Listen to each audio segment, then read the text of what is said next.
everybody.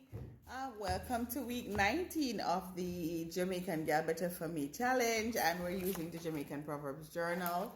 And this week's proverb says, "We likkle but we tallawah." Likkle but we tallawah, which means small but able to do anything we set our minds to, or we're able to make a great impact, right? And the activities are, the journal is asking, 3 times you had self-doubt.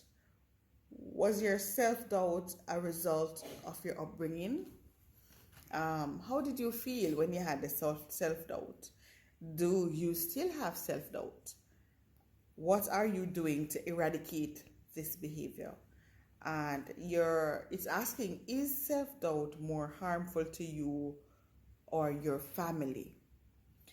And you're going to rank your doubtful Thomas behavior. We know what doubtful Thomas is, right? This is a biblical sense. You remember, Thomas was always asking questions and is always doubtful. So rank your doubtful Thomas behavior. And for 7 days, you're going to be practicing daily affirmation in self, right? And that will be week 19 of the challenge. Again, this book is available on Amazon or on my website at drcorneliawaltersjones.com. See you next time.